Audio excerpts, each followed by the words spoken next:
दोस्तों जरा सोचिए, आपको कभी स्पेस में जाने का मौका मिले, आप बड़े खुश हों कि वहां जाकर अलग अलग नजारा देखने को मिलेगा। धरती का पोल्यूशन नहीं, शोर शराबा नहीं, वहां एक अलग तरह की शांति महसूस होगी। अब आपका दिल तोड़ते हुए अच्छा तो नहीं लग रहा, लेकिन इतना भी खुश होने की जरूरत नहीं। ये सुनकर आपको अटपटा जरूर लगेगा, पर सच्चाई यही है। इंसान की महत्वाकांक्षाओं ने धरती के बाद अंतरिक्ष का भी कबाड़ा कर दिया है। अब वहां जाने के बाद आपको केवल बड़ी बड़ी गैलेक्सीज, छोटे छोटे ग्रह और चमकते तारे ही नहीं दिखाई देंगे, बल्कि इसके साथ साथ आपको इंसानों के द्वारा फैलाया हुआ कचरा भी देखने को मिलेगा। ये वो कचरा है जो इंसानों के द्वारा भेजे गए सैटेलाइट से फैला है। इसका सबसे बड़ा कारण है commercial space industries. Commercial space industries तेजी से अपने पैर पसार रही है। इसी के साथ अंतरिक्ष में भारी मात्रा में कचरा भी फैलता जा रहा है। स्पेस इंडस्ट्रीज में हाल के महीनों और साल में एक अलग रुझान देखा गया है। इसमें अपनी स्पेस एक्स के साथ एलन मस्क और ब्लू ओरिजिन के साथ जेफ बेजोस जैसे अरबपति बिजनेसमैन सबसे आगे हैं। दुनिया भर की अंतरिक्ष एजेंसियां अलग अलग ग्रहों और उपग्रहों के अध्ययन के लिए अलग अलग मिशन भेजते हैं। इसके अलावा अंतर्राष्ट्रीय स्पेस स्टेशन पर तो हमेशा अंतरिक्ष यात्री जाते ही रहते हैं। सैटेलाइट लॉन्च करने के लिए जो रॉकेट इस्तेमाल किए जाते हैं, उनके कुछ टुकड़े अंतरिक्ष में ही रह जाते हैं। साथ ही पुराने सैटेलाइट भी जब धीमे हो जाते हैं तो वे अपनी ऑर्बिट छोड़कर पृथ्वी के करीब आ जाते हैं और एक टाइम के बाद पृथ्वी पर गिर जाते हैं। नासा के मुताबिक अंतरिक्ष में लगभग 23,000 से भी ज्यादा छोटे बड़े टुकड़े मौजूद हैं जो पृथ्वी का चक्कर लगा रहे हैं। वहीं 1 सेंटीमीटर आकार के लगभग 5 लाख टुकड़े अंतरिक्ष में मौजूद हैं। ये टुकड़े सिर्फ धरती पर रहने वाले लोगों ही नहीं, बल्कि पृथ्वी का चक्कर लगाने वाले सैटेलाइट और स्पेस स्टेशन के लिए भी बड़ा खतरा है। आपको बता दें कि स्पेस स्टेशन एक दिन में 15 से 16 बार पृथ्वी का चक्कर लगाते हैं। दोस्तों, इंसान ने 65 साल पहले अंतरिक्ष में खोज की शुरुआत की थी। तब से लेकर अब तक स्पेस में 9,300 मीट्रिक टन मलबा जमा हो चुका है। ये कचरा अलग अलग ऑर्बिट में घूम रहा है। बीते कुछ वर्षों में जब से सैटेलाइट लॉन्च की रफ्तार बढ़ी है, इस कचरे का ढेर भी बढ़ता जा रहा है। यह भी हो सकता है कि इस वजह से आने वाले दिनों में कई स्पेस प्रोग्राम रोकने पड़े। अंतरिक्ष में इस मलबे का बनने का सबसे बड़ा कारण है स्पेसक्राफ्ट रॉकेट को अलग अलग स्टेज पर छोड़ने से बचे मटेरियल, कई स्पेस मिशन से निकले हार्डवेयर और ऐसी ही कई दूसरी चीजें।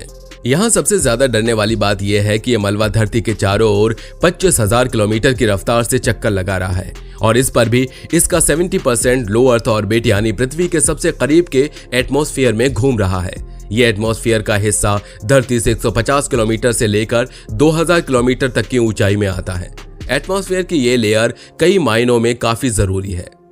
मौसम के फोरकास्टिंग और मॉनिटरिंग वाले सैटेलाइट, हबल टेलीस्कोप जैसे साइंस मिशन और इंटरनेशनल स्पेस स्टेशन इसी लेयर में काम करते हैं।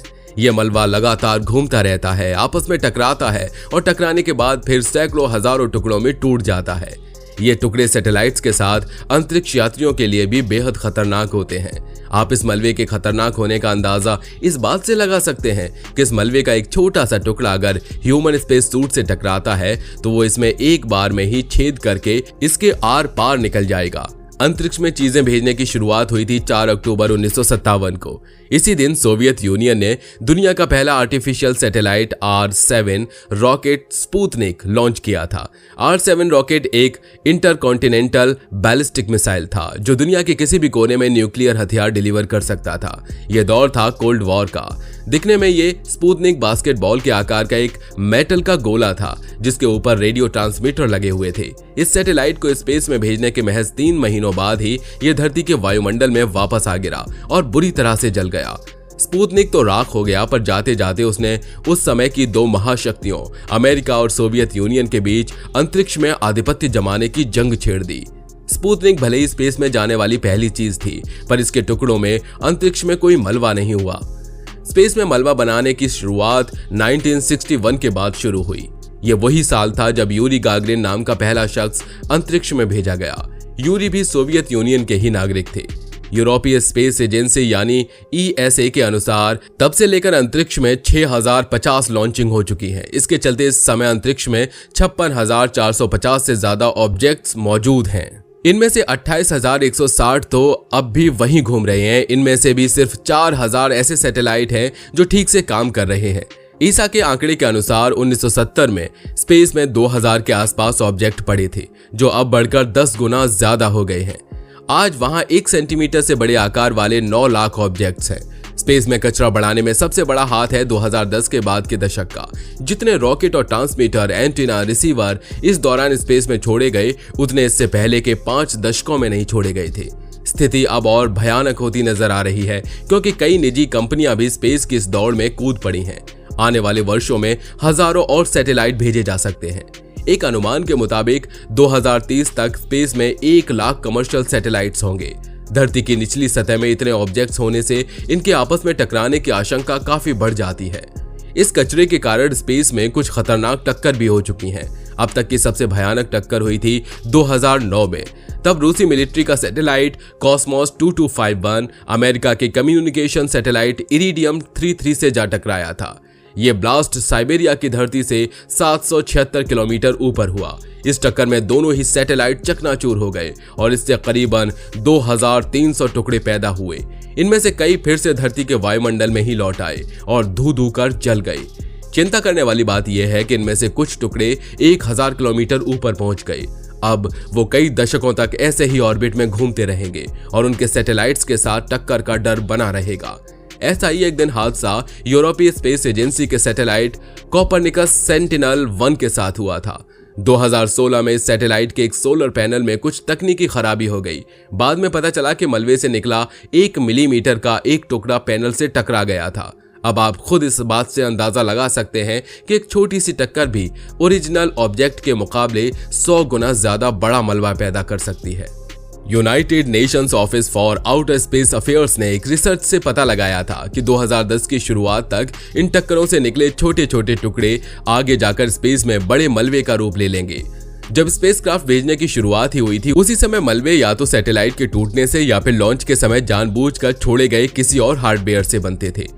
एक बार इसी तरह 1986 में कई यूरोपीय देशों ने फ्रांस के साथ मिलकर रॉकेट एरियन 1 लॉन्च किया। जब यह लॉन्च किया गया तो सब सही था, लॉन्चिंग का पहला स्टेज तो सही रहा, पर बात जब दूसरे स्टेज की आई तो इसके दूसरे स्टेज पर आते ही रॉकेट एकदम से फट गया। इस रॉकेट के फटने से स्पेस में अब तक का सबसे बड़ा मलबा बना था। इसके करीबन 492 टुकड़े हुए, जिसमें से 32 अब भी ऑर्बिट में घूम रहे हैं। नासा के एक एस्ट्रोफिजिसिस्ट ने 1978 में ऐसा ही एक और ब्लास्ट देखा था। इसके बाद इस तरह की घटना को कैसलर सिंड्रोम का नाम दिया गया। उन्होंने कहा कि अगर स्पेस में इसी तरह टक्कर होती रही तो वहां मलबे का एक ढेर लग जाएगा, टुकड़े आपस में टकराएंगे और फिर टुकड़े बनेंगे। स्थिति ऐसी बन जाएगी कि धरती के सबसे निचले वायुमंडल में टुकड़े ही टुकड़े भर जाएंगे। एक दिन ऐसा आएगा जब कोई स्पेसक्राफ्ट धरती के ऑर्बिट से बाहर नहीं जा पाएगा। जिस हिसाब से लॉन्चिंग हो रही है, उसे देखकर यही लगता है कि वो स्थिति जल्द ही आ जाएगी। तो दोस्तों, आज के लिए बस इतना ही। मिलते हैं फिर किसी ऐसे ही इंटरेस्टिंग वीडियो में। तब तक के लिए बाय बाय। और हाँ दोस्तों, वीडियो अगर पसंद आई हो तो वीडियो को लाइक करें। साथ ही अगर आप हमारे चैनल पर नए हैं तो नीचे दिए गए लाल बटन को दबाकर चैनल को सब्सक्राइब जरूर कर लें।